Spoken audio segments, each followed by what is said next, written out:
In Japan. Okay, Malik, can you hear us? I believe I can, yes. Can you hear me? Yes. Hello? We can. Loud and clear. Thank Very you. good. Thank you. I prefer to do it in English, if you don't mind. All right. We haven't told anybody much about you, but everyone knows that you have been running a school which operates doing it with role playing. But Yes. would you like to tell something more about yourself? Yes, I'll make a presentation both of the school as just as an institution and myself in the beginning, so there's no problem there. Okay. My name is Malik Hyltoft, and well, let's use the slides. That's me. I'm the principal of a school called Osted Fri en Efterskole, and that's not actually the school we're going to talk about, but we're going to talk about a school I founded in 2006 along with a friend of mine who's now the principal there. I have a degree in Japanese and English, as you mentioned, so I actually am educated to work with languages, and I've been a professional teacher since 1990 and actually worked as an educator since 79. So teaching and educating is my life, and I worked with educational games since 89 as well. Role-playing started for me in 1982 and has been a major passion that I've always tried to fit into other ways of life and not just being for fun, because I think it's more than that. I'll just switch back to the short presentation of the school, because what you have here is the coat of arms. It's not very large, but it shows a lot about the thoughts we have about the school. In the top left, you have symbols for all the names, the people who made the school, showing that it was very much a personal effort, and the name of the school, which means East Wood. Just next to that, you have a unicorn with wings, which symbolizes the imagination, because the school is based on using your imagination as much as possible. But that symbol is next to the bastion of knowledge, which is equally important. You cannot have a school, no matter how nice it is, if you don't take it very seriously that you have to learn. And then you have the bridge, which is a symbol of the town the school is placed in, because it's a local institution. It has to live in that local area. So that is the general idea of the school, and I'll just switch forward to the logo and the name, as you can see here, Østerskov Efterskole, very Danish. Østerskov Efterskole started as an idea and actually a two-man project. The Danish school system is made out so that anyone can start a school if they are able to create enough interest in it. This means that when we founded the school, we were 2 people, and during the 3 years it took, we found around 25 volunteers who worked part-time on the project. So it's very much a grassroots movement, and it's very much something that is made possible by the local laws more than possible from the top down. It's a boarding school, which is also it's quite specific to Denmark. Boarding schools in Denmark are usually just for the 14 to 17-year-olds. So they're all teenagers. They're all going to either 9th grade or 10th grade. This is important because it means that you have, although it's a small school, you have a relatively large amount of students in the same age group. Otherwise, in a normal school or in the free school I'm running at the moment, you would have 20 students at each age group. At Østerskov, you have 90 students usually, all of them able to receive education at the same age level, not academic level, but at the same age level and maturity level. As I said, there are 90 students, so it's a contained size. They are met by a staff of 21. Half of them, 11, are teachers. The rest is the practical staff connected to running a school where the children also live. The school is also set up so that it means standard curriculum and standard tests. This is important because if you make something which is special and it has to live by special rules, it dies out at the moment when that possibility disappears. Whereas if you make something that can live by normal rules but is special, you have a chance to actually broaden out the experiences you have. So although the students don't have subjects, they have very few lessons of arithmetic in a year, they still go to the written exams, and the other activities that they participate in become the activities that give them the abilities to pass the arithmetic exam. I'll get back to how you introduce actual school curriculum in these role-playing games. Finally, you could say there must be a reason that you choose solely to base a school on role-playing. And the idea here is to use role-playing as a communication medium. It is not just a matter of playing, it's a matter of a way of giving information from one group to another group. And that's often forgotten when you see role-playing, that it's a medium. It's just a way of sending messages, just like everything else we work with in this respect. So we use it as a medium for teaching, and then you could ask, why is this important? And I've tried to sketch here on different things that contribute to good learning. These are a few that I've been through in the school where I work now. They are important for us. It's a normal type of school. So it's important that you feel secure. If you are feeling threatened and looking out for other people all the time, you can't learn. You have to be met at a relevant level. Of course you have. If you can't understand the question or if you know everything already, it doesn't work. You have to be well rested. We continually tell parents to send their children to bed at night. You have to have a good diet. If you are up and down on sugar all the time, it's also more complicated. And so on. Appropriate learning style, that could be done and done or other ways. And top quality equipment. Well, we usually don't have the money for it, but we would love to have it. But there are other ways, and Østerskov chose to emphasize some other ways. Some of them you would recognize normally, others you would not. The first of them is being active.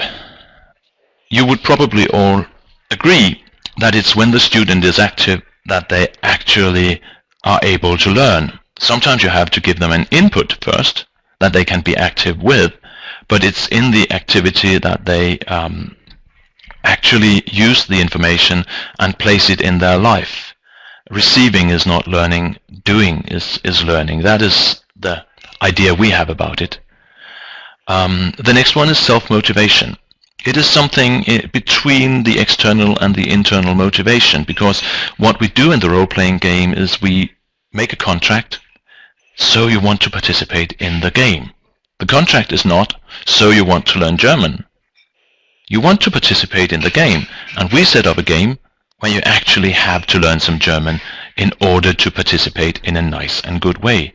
So you have decided you want to be part of it, and by deciding that, and by deciding to follow the rules, more or less, you will also be dragged into the rest of it. So you have made the contract with yourself when you get to the learning part. Then there's the point of having fun. I don't think you can overemphasize the importance of having fun when you have to learn, because in the end, and especially with the kind of schools I'm working with, this is a free choice. It costs money to go to schools like this, and if you don't have the wish to go back, if you don't think it's interesting, fun, challenging in the good way, that's what I call fun in one sentence, then it's better to save the money. Not go to another school, a school that is free of payment. But if it's fun, you actually come back for more of the same stuff all the time. So in our point of view, it's actually worth spending time making it fun. And finally, there's a point of believing that you make a difference when you make a choice. It's important for us that you empower the students in the learning situation. Far too often you can make very good, very interesting learning experiences for children, but they don't really have a choice. When they enter the learning experience, they only have two choices. They can participate or they can fail to participate. So, if those are the only two choices you have, a good proportion will actually choose to fail to participate because they want to exercise their free choice and they are not in doubt what the teacher thinks they should do. If you have a more complex environment like the role-playing games we have, you can actually give the students countless choices that actually make a difference. You can learn in a learning game by losing, so you can actually choose to lose without choosing to fail to participate. And you can also choose to be more or less engaged in the game, which will again influence the way you actually experience the game and what you get out of it. But as such, you have a lot of ways to exercise your own choice. And it does a lot of good for a large group of students to feel that they can do that, and after experimenting with not participating, they will go on to experiment with ways of participating, actually. So, what is teaching the LARP way? Some of you may know quite a bit about LARP, and others might have very little experience with it. A LARP is an abbreviation of the words live action role-playing, but it doesn't in itself say very much, because the ideas we have of role-playing are very different. If you are a computer gamer, your idea of role-playing is not very close to my idea of role-playing. So the choice I have is to explain it. To have role-playing, everybody needs to have a role. That is to say, you have to be able to define yourself as being not exactly yourself. You can define yourself as being a stone on the surface of Mars, which is quite boring, but definitely different than yourself. You can be a pirate, like the teacher in the middle of this picture, which is also quite different from himself, but he can use some of his knowledge of himself in the game. Or you can just be yourself, given the task to be, for instance, a right-wing politician. And that will be enough to change you, even if you were right-wing already, into a role. So the role is a decision on how far you move yourself away from your own being. It is also a freedom to act. Because if you act as yourself, there's only one person who can feel the consequences, and that's you. If you act as a role, you can also filter out some of the consequences to the role. You can be met by stricter consequences if that is interesting, and you will be able to bear it.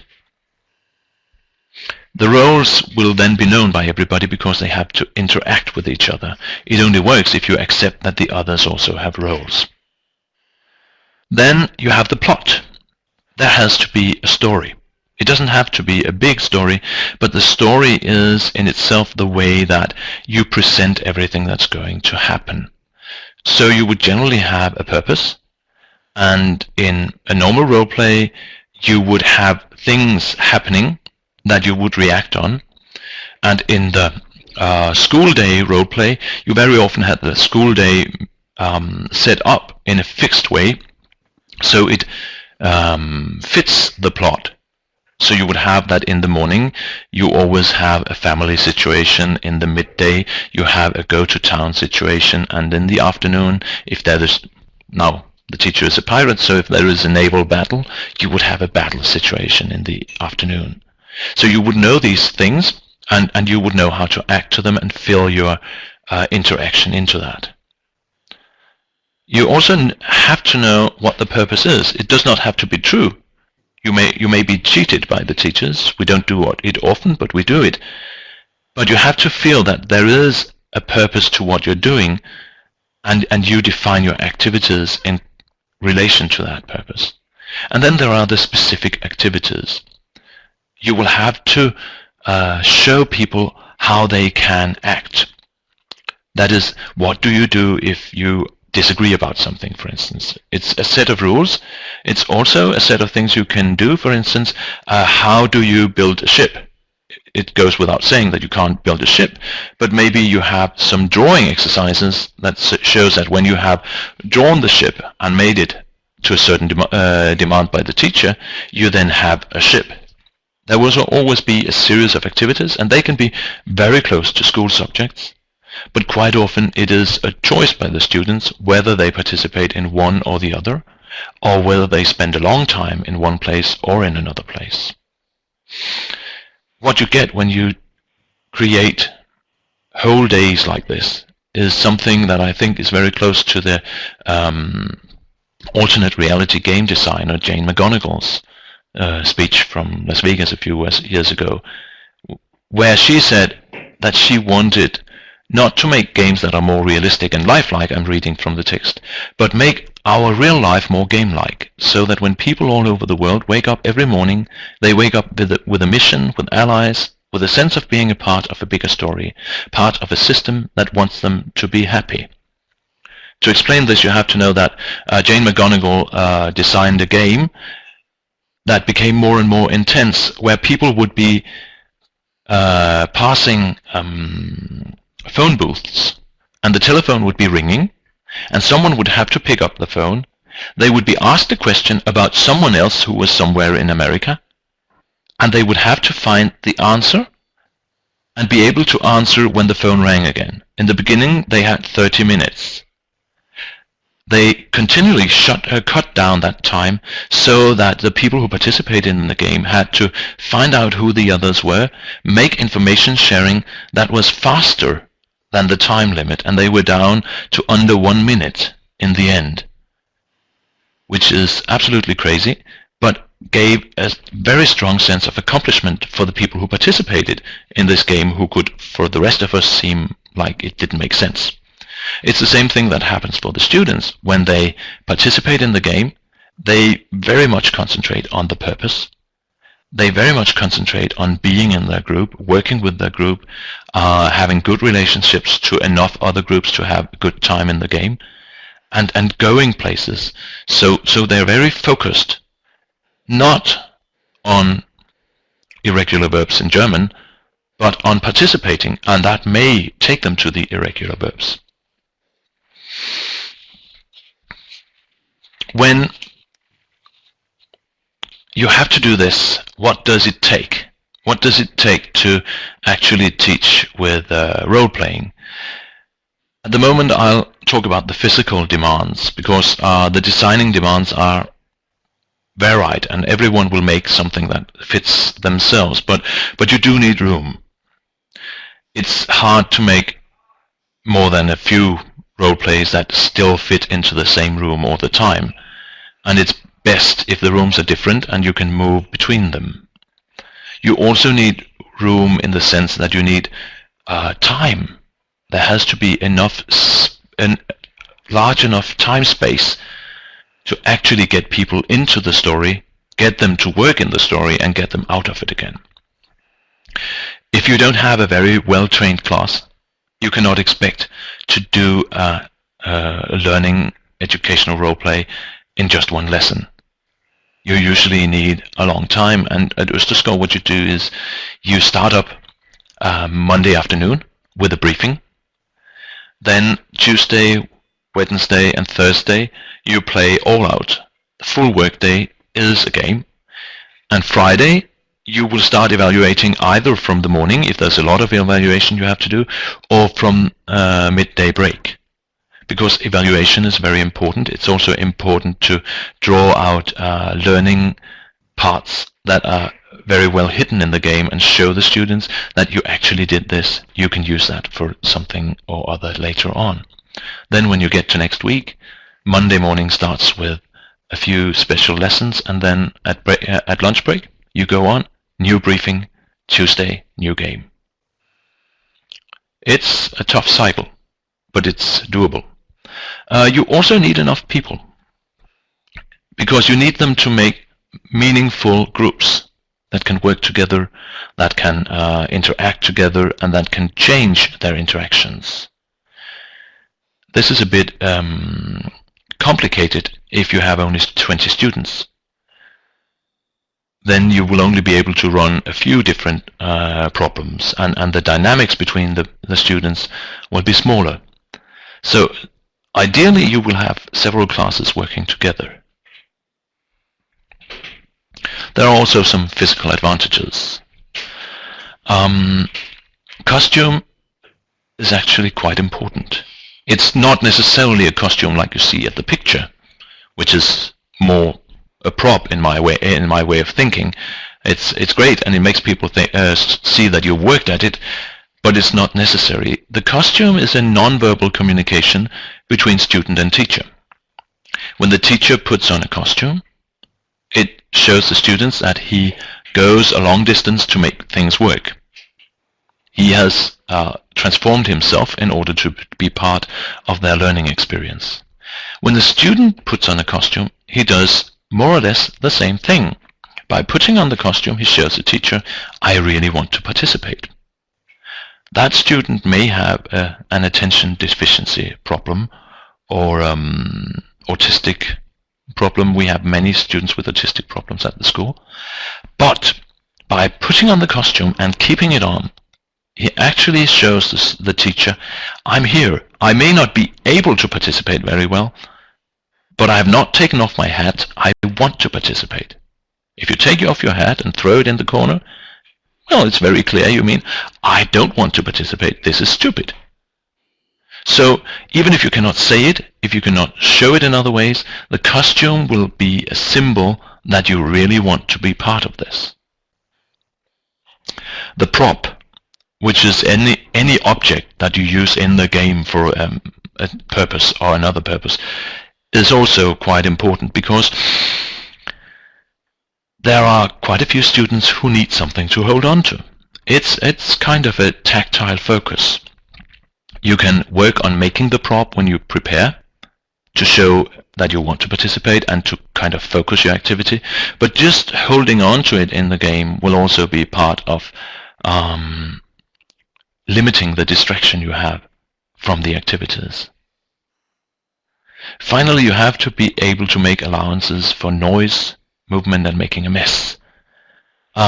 This is what happens if you have to interact fastly with a lot of people, and you have to be enthusiastic, you have to have fun, and so on. You can't sit still, be quiet, and clean up after yourself while you're doing it.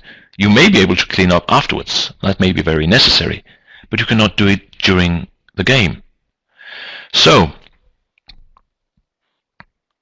in all, you have to make room for a chaotic environment. And what happens if the teacher goes in and has to say, shh, that's too loud, or please don't walk on the tables? That may be very meaningful, but it stops the student in his process, which is actually, if the game is designed correctly, still the process that leads toward the learning experience you want here. So, in other words, the best thing is if you can actually allow the students to act chaotically and not stop them in the process, but maybe talk to them between game sessions or situations in order to get something which is more accepting for other students who need more quiet. There are also other demands. There are definitely demands on the staff. What you have here is quite literally a mock shot of one of the teaching groups. You need teamwork. You need to be able to spread the workload, because this is not a business where you can just buy the material. Even if there are, and there are a few, at least in Danish, live action role plays for learning experiences for classes, it will take time and effort to apply it to your class, because you ask your class and you ask every student in your class to actually be an active participant. So you have to take into account how they are active participants. This is actually much easier if you are a group of teachers working together. You don't have to be 7 like these guys. Just 2 teachers are much easier than 1, and when you get to 4, I think you have sufficient no matter what.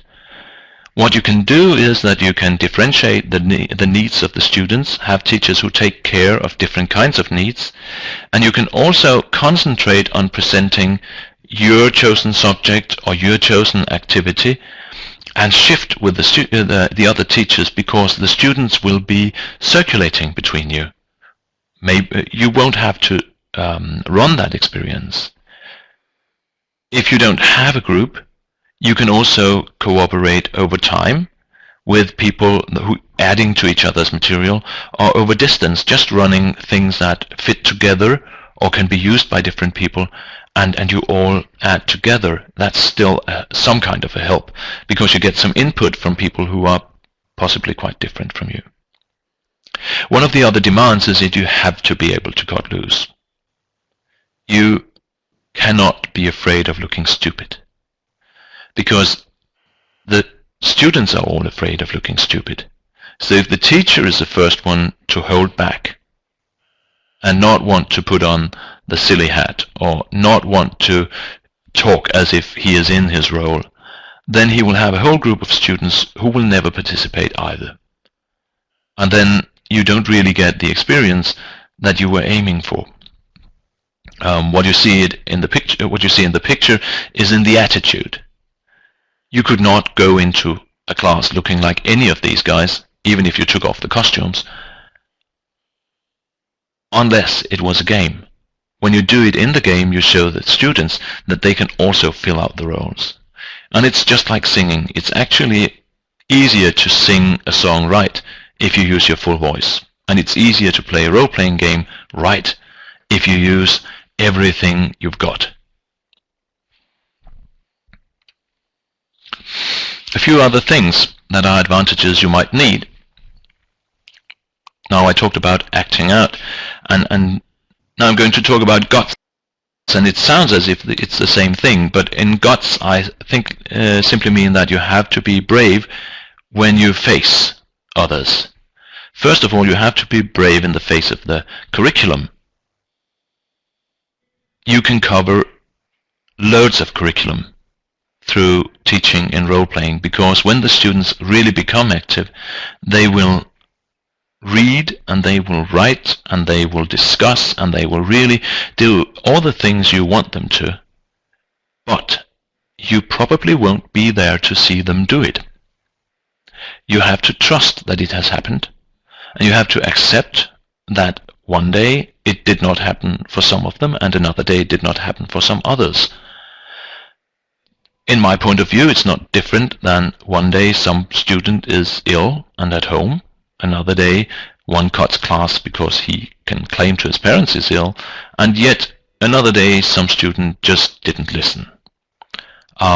If you raise the activity level, you get more out of it when they're actually there, and then you must accept that sometimes they are not. I think the reason we have tests and exams are that we really recognize that most students never get all of the things we want them to get. But we cannot admit it. The way we work here, we actually admit that they won't get all of it, but we will make sure that they get a lot and they get it very well. You also have to be brave when you face the critics, because you won't have proof, at least not in the beginning, for how it happens and how it works, what's good and what's not good. And you will have people who are very skeptical, especially because you also look very stupid when you do it. So you have to be ready to face people who say, what and why? Also from strange quarters. One of my friends used the system in a normal school in Denmark, and he got a lot of criticism from his colleagues because the students could not sit still after his lessons when they came to their lessons.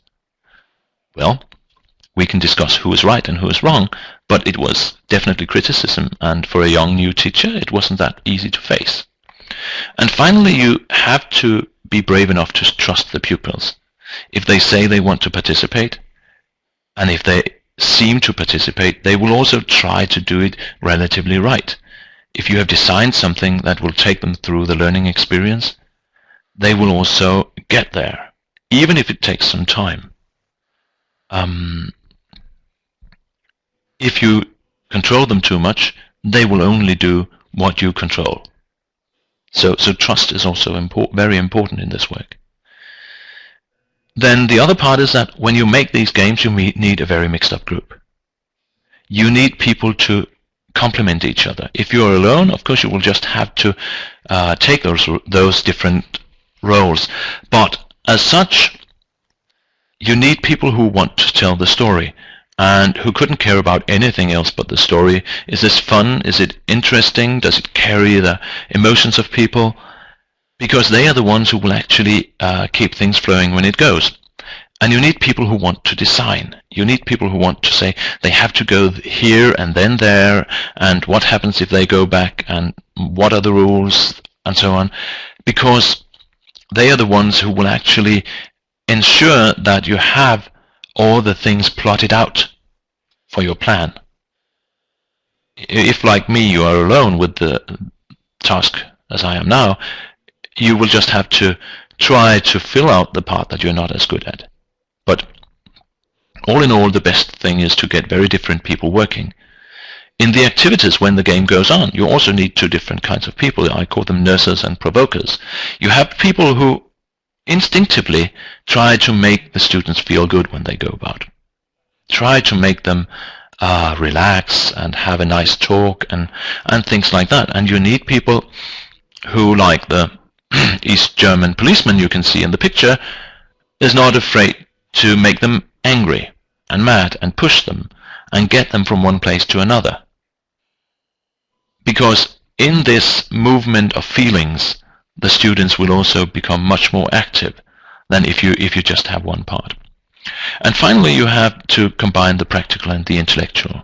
It almost goes without saying that when you go to a way of learning and teaching where you use the whole body, you use props, you use costumes, you use stories, designs, you need people to work in both directions, and you also need the students to appreciate both directions. There will be plotters who just sit in a corner talking to each other, and they will be sending practical students out to do many jobs, and then suddenly what the practical students are doing was too interesting, and everybody goes there.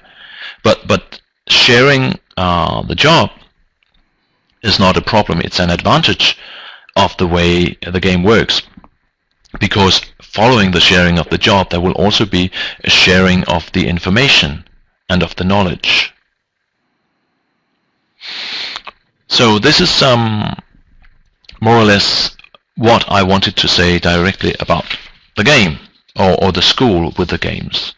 One question that I would guess would pop up is, so what did we achieve with this? Now it's the 5th year of the school, so we have some experiences.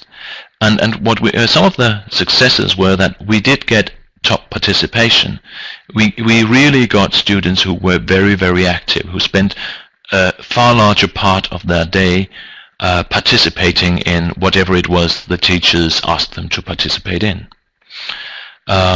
We also got a relatively good grade improvement. Grade improvement is in Denmark measured as in relation to the socioeconomic level of the group, and it's just above average. But you can also measure grade improvement to the actual students.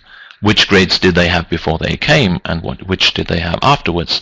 And in that respect, the grade improvement is very good. There are very many students who have given up on school or who are dyslexic who go to a place like this. They do it, first of all, because it's another way of learning, but they also do it because when they kind of turn their back to the school, and when they are or if they are dyslexic, they can find a way to show that they're actually smart enough and they can get things done in role-playing, because it's an area, role-playing just for fun, is an area with very little writing and very little academic demands. So that's why we have a group that has very poor results when they arrive, and they have average results when they leave. Finally, many of them find a new motivation for learning. They realize on the way that they actually did study a lot. They read a lot of pages, they found a lot of things on the net, they discussed and they solved problems. So very many of them are ready to actually work when they go to the next educational level.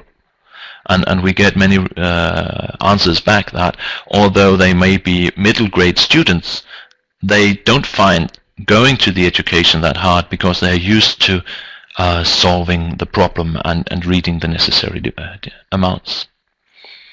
And finally, we got a high social inclusion, both by mentally handicapped students, especially Asperger's syndrome, but also by economically challenged students, are included to a high level and given a fair chance of working with the others on an equal footing.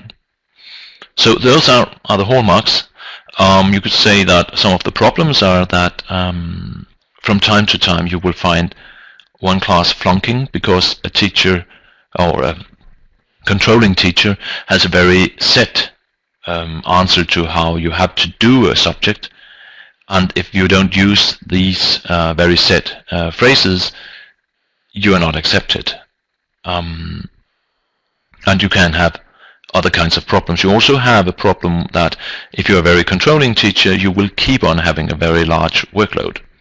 But I think you will find that in ordinary schools as well. Well, this was my initial presentation. I don't know if you have any questions at this point. Okay. Onko kysymyksiä suomeksi tai englanniksi? Any questions in English or Finnish?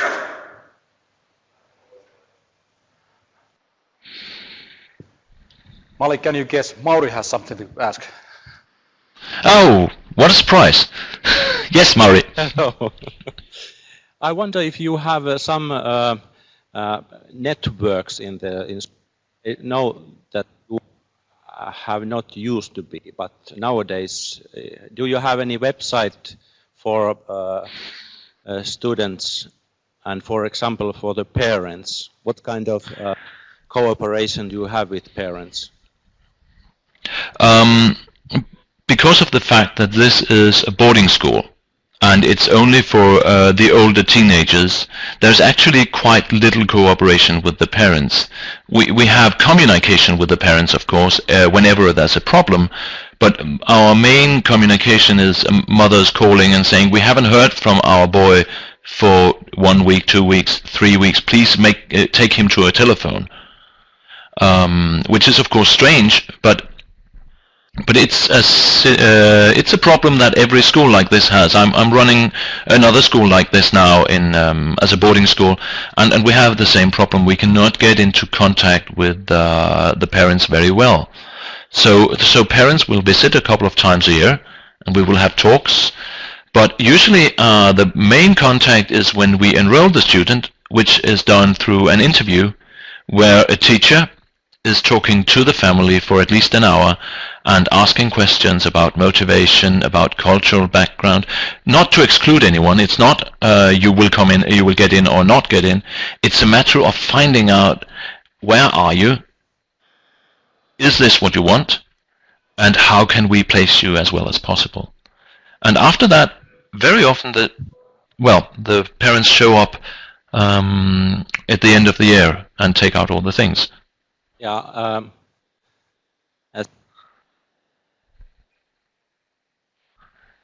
I can't hear you, Mauri.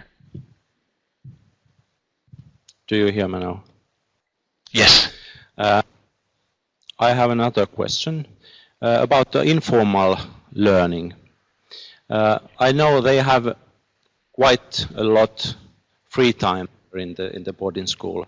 Is there some informal learning that they arranged for them outside of the school time? Yes, the whole idea of the Danish boarding school system is that you combine the informal and the formal learning. So you will both have skills that are acquired to a smaller or greater extent, working in the kitchen, cleaning your room, things like that. You also have a lot of emphasis on social competences, being able to have good friends, being able to decide things together, living in the same area. A lot of that will be in focus, and especially in the beginning we work with that, because then you can harvest the advantages for the rest of the time. You also have a way of interacting with the students on getting to class on time, for instance, because if they're not in class, you probably know where they are. Whereas if they show up too late in school, you may not know whether they are on their way or not. So you will take up a lot of that, and it's important to do it. It's in the whole idea of that school type. We also look at, for instance, we have a school trip every year, and one of the competences I put into that school trip was being able to pack a bag, unpack it again, and pack it again. So getting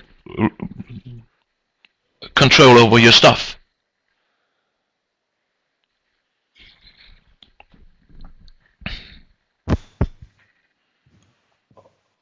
Is there any other questions? Okay. Thank you, Malik. Yeah, thank you very much. Actually, I would like you to join us.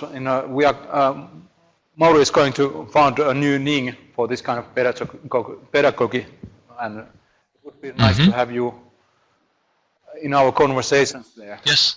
But Mauri will tell. He will want to say something about that too. Yes. Malik, would you kindly put Eli's web address to chat? Yes, I'll place it very soon. Yeah, and later I will send the invitation for you, which is. Sorry. I will send the invitation for you Yes. to our website. Yes. I hope you create profile in there Yes, definitely. later. There will be a website in a second. It's coming up here.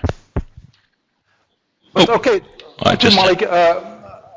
It was good advice that this role playing is just like singing. I have to learn both, I think. So, but now we are going to have a coffee break here, and I hope to see you again in some. Same to you. Okay. Bye. Bye. Okay, kahvitauko.